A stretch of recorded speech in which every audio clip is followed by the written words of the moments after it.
Debz Cooper, Global Stressologist. Thank you for joining me here today to talk about maintaining your peak performance, or top tips or tips. I'm just going to be pretty straight to the point today about how to maintain, level up, keep it going, and level up at that peak performance, which sometimes we find easy and other times we don't. So let's get to it. I'll just put that there. I believe if I can do that. No, that didn't work. Okay, right. Well, if you're here live, I would love to know. If you're here watching a replay, I would also love to know. Here we go. Here we go. Here we go. My favorite tip.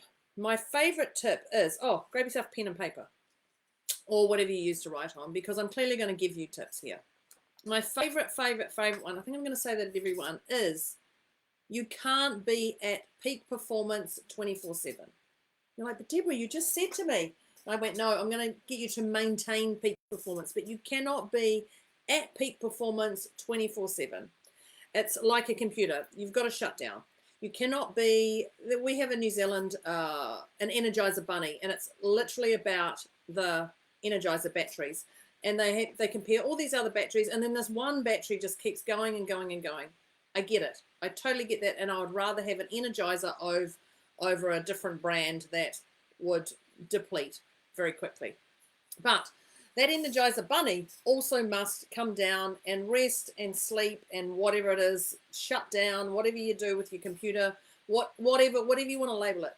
So you cannot be at peak performance all the time. So if you're striving to do this all the time, you're going to get burnt out, crashed and burned, lethargic. It's going to go crazy. Your head's going to explode. You know I'm telling you this because it's really important. So acknowledge that. You can't be at peak performance 24/7. So I'm going to show you how to maintain that peak performance. So tip number, let's say two, starts with G. We all know about the G spot. It is literally gratitude. Start your day with gratitude, end your day with gratitude. When things hit, boom, and you're like, okay, what am I grateful for right now? Nothing. You know, for me, I had things to do today before I shoot away down to out of town, and I was going to put the washing out. I was like, oh, I'll do the washing, and it's now hanging in my garage. Now, that annoys the crap out of me, but it's actually okay because I can hang it in my garage. I'm grateful for it. The washing's done, don't have to worry about it, and it's going to be dry by the time I deal with it when I come back. So those little things, even though it's raining outside and it's pretty grotty, whatever it is, find gratitude in that situation. Okay, I can put it outside and it can get wet, or it could rain, or I can put it in my garage and it's going to be okay. It's going to be okay. I could also put it in the dryer, but, you know, I don't. So look at what you're grateful for when you start the day. Are you grateful that you woke up? Are you grateful that those around you woke up? Are you grateful that you have a great pillow? Now, you may not have those things. You might go, oh, I woke up a little bit of a sore neck. Well, you woke up. Let's have a look at that. You woke up. What are you grateful for?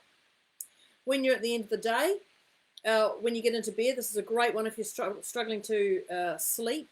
What are you grateful for throughout the day? And often I will start going, okay, I woke up. And I'll start listing the things. And by morning tea time, or 10 or 10:30, whatever time you want to say it, I've then got myself to a place where I'm going, wow, I'm actually really grateful. And all of a sudden I start drifting down. Because what you're doing is you're unpacking your day about the things you're grateful for. I'm grateful that it's raining. I'm grateful that my dog's sick at the moment. I'm grateful that my bags are packed. I'm grateful for all these little things. I'm grateful for my hairdresser today. Thank you.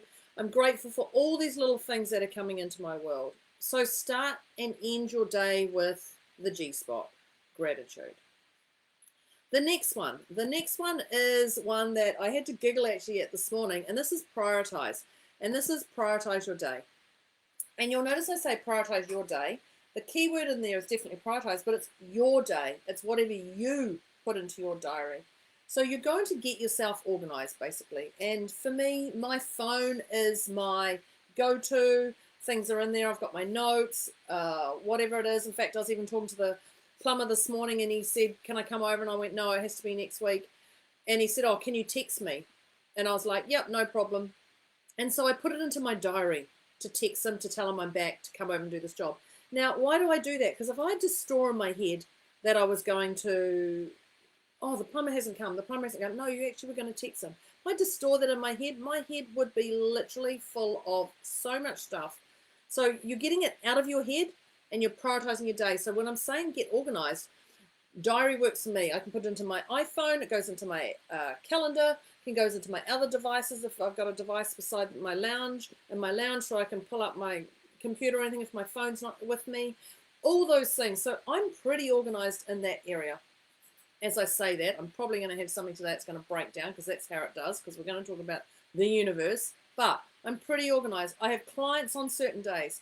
I brainstorm my business on other days. So I know the days that are clients, and I'm not even going to try and build a new program. If I've got clients, I'm focused on the clients. If I've got half an hour between those clients, I do what lights me up in between those clients instead of going, okay, I'll quickly start this program. No, my head's not going to be there.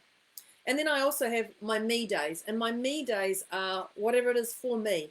If I'd like to put a client in that day, I can, but it's my choice. That day I can. It's my day to choose what I want. If I want to, I sat on the couch, 3 weeks ago and watched probably 4 hours of this crazy as series that I was watching, all in Spanish, so I couldn't even have the computer in front of me because it was subtitles. And my neighbor came over and she said, oh, I don't have time to do that. And I was like, it's my day.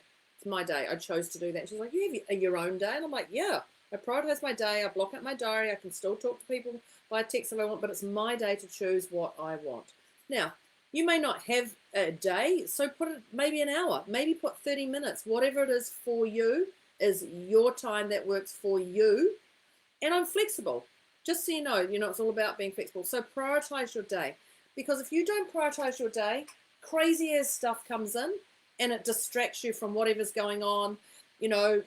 Anything could have happened to me this morning if I had left all my packing to the last minute and gone, oh, you need to do this and this. Oh my God, I've got to pack. What am I going to do? I'm just going to end up buying clothes when I get there.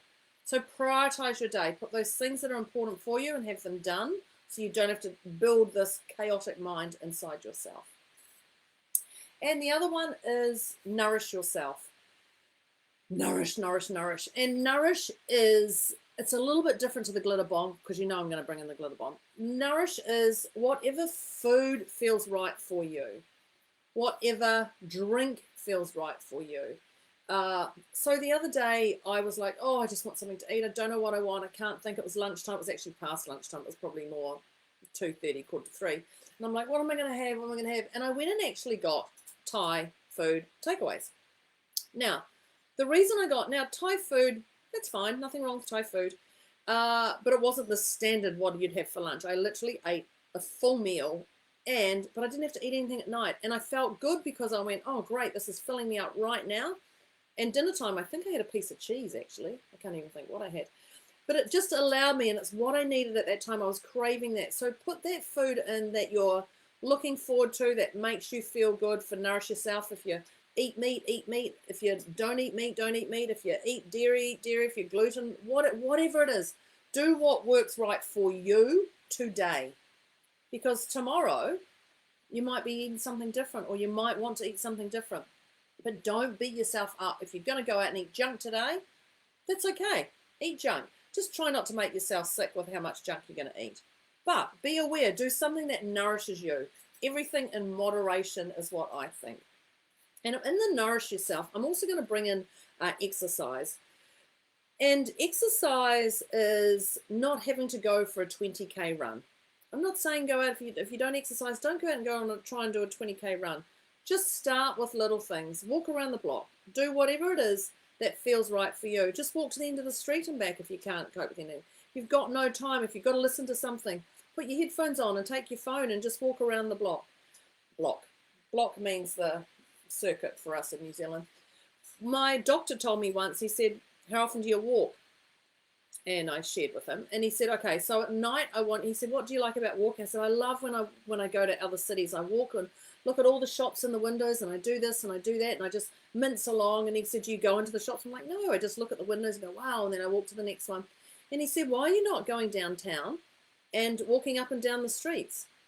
And I was like, oh, I didn't think about it. He said, go down later at night, when town's shut if you want to, and just walk and look at the shops and see what's out there. It's safe. Well, It feels safe because you're lit up, you're in the camera area, whatever it is. But it actually feels good, and you don't even know that you're exercising. You don't even know that you're doing this because you're actually engaged with other things. And I love that because I know when I travel, you know, when you go to a shopping mall or you go somewhere and you're doing something, you actually walk a lot more. So whatever it is that Nourish Yourself is, do more of that. The next one is, and I can feel the people about ready to laugh at this one. And I know, Kate, you'll be one of these people. And Sandra, you'll probably be the other one. And I'm saying, watch your language. Now, you may think, Deborah, we've heard your language. We've heard your language. But I'm actually talking about watch your language of what you say to yourself. Now, there's two levels to this. It's what comes out your mouth and what stays in your mouth, but you're still thinking about it. Or you're texting somebody, this person did this, or this is what's happened to me. So check in with your language. Reframe it if it's important to you. Instead of having depleting conversations down, oh, I'm so stupid, why did I do that? Oh, silly me again, I'm so dumb, I can't believe I've fallen for that again. That's not an uplifting conversation. So, oh wow, I've learned something from this. I fell into the same thing again, and I'm going to learn from it. Oh, how did this experience help me?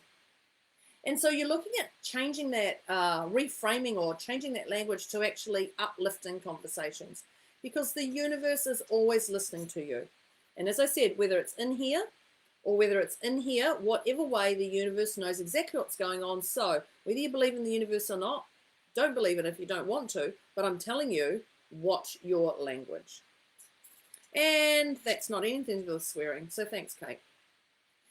The other thing is, when I talked a little bit about the depleting word.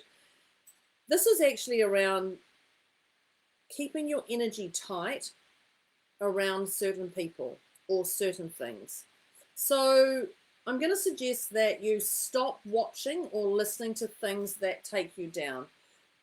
You can go to a friend's house. I'm just going to say a friend. You can go to a friend's house and you can walk away and feel like the blood's been sucked out of you and they're a leech and you just literally are very pale and very weak and you're a bit like that. I get that.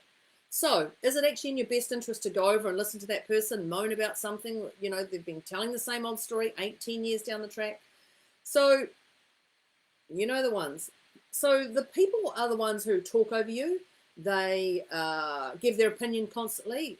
They pretty much think they are helping you.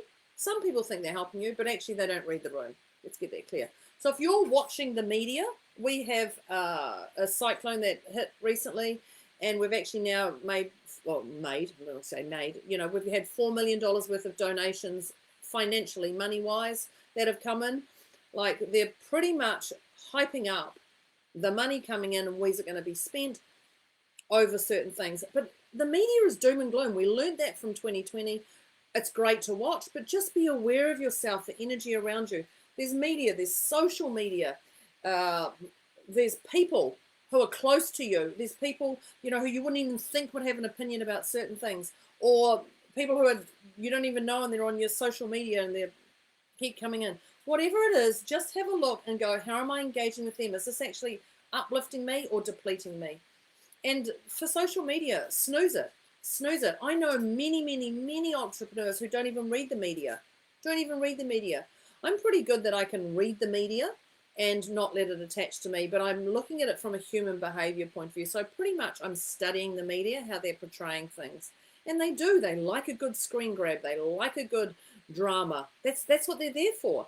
They like to do feel-good stories. They like to do doom and gloom stories. They're there to entertain you, basically, and feed you with whatever they're feeding. So just be aware of what's coming into your energy bubble. So I would say snooze people who annoy you. Block them if you have to. But whatever it is, just be aware of that energy bubble that they either uplift you or deplete you. Oh, we're getting there. The other thing is mindset work. And I'm just going to talk about mindset work. And there's two words, and it's like your impact. If you do not work on your mind and you stay stagnant, that's great. You're just going to stay stagnant forever at that level. But if you're looking to do something, look at the impact you're giving others. I guarantee you're reaching others. You may not know it, but people look at you for inspiration. So right now I do this. I'm 15 minutes in. I actually don't even know how many people are on here. No one's commented. Is that okay? Yeah, that's totally okay for me, because people will engage when they're ready. That's fine. You don't know the impact you're giving unless you actually look at it. Now, I turn up every Friday for these videos, and I download them and share them, and people message me later on or sometimes here on the call. That's okay. I know I'm doing stuff. So if I'm constantly doing this, there's a level in my brain that's helping me fine-tune my words to get my message across to help people, whatever it is. So just be aware of your impact. Is it uplifting or is it depleting? Now, if it's depleting, that's okay. That's okay, because that's where shame and guilt comes into play. It's okay. It's about letting it go and moving on from it. But look at the impact that you're having around others, and do some mindset work on yourself. I have a wealth of books that I read or anything. This is my favorite one. I'm just going to give you this one here. It's actually not a book, if I can find it. Dr. Demartini, Personifying the Quantum Theory. This is my little favorite that I've been playing for the last 2 weeks in my office, just in the background while I'm doing some work, and I'll go, oh, that's a great note, and I'll write that down. Just find out what lights you up, that glitter bomb inside you. So keep doing that mindset work. Don't get stagnant. Don't let the grass grow around you. And if you do, let it go pretty quickly. The other one is affirmations. And I'm not a big person on affirmations. You'll find the one, I believe, Once and Done. I have one that comes up on my phone at 11:11 every morning. And it's, I'm a money magnet. Money sticks to me. And it works for me.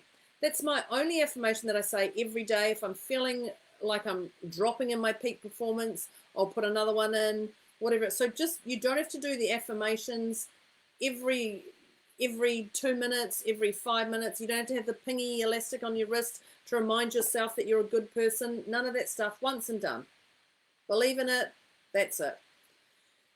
Trust. Trust yourself. Trust that you're going to get through. Trust that you've got through before. Trust that others are going to help you get through. Trust that there's going to be some challenge along the way. Just trust that there's a bigger picture going on out there and you're going to get through it. Then my favorite is the old glitter bomb. Do whatever lights you up. And this is literally the same thing over and over and over again. And this will maintain your peak performance. And this is whatever it is. All of those things. If you want to go for exercise, if you want to eat something, if you want to drink something. I drink often in a wine glass, or actually it's more a beer glass, sparkling water. It just has this different texture to me in my brain and body than drinking out of my water bottle. So find whatever that is. Go outside. Don't go outside. Snuggle on the couch. Snuggle with your little fur babies. Whatever it is that lights you up, keep that glitter bomb going. And I'm going to say the last one. Maybe the last one. Last one is get a mentor. That's me. Get a mentor. Get somebody who you gel with, who you like, who's going to smash that crap out of this head and get you moving to get that peak performance. I am here for you. Reach out. That's all I'm going to say. Reach out. Don't sit in this place for so long. You're only here once. Live it to the life you can and to the max you can possibly get out of your life. I think that's me. Oh, a little bit longer today. That's me, over and out. This is top tips to maintain your peak performance. Debz Cooper, Global Stressologist, signing off. Thank you very much for today. Let me know what you liked, what you didn't like, and if you actually really liked today, the next step is to share it. Share it and engage that conversation with those around you. Debz Cooper signing off. Thank you very much. I will see you next week. Thanks. Bye.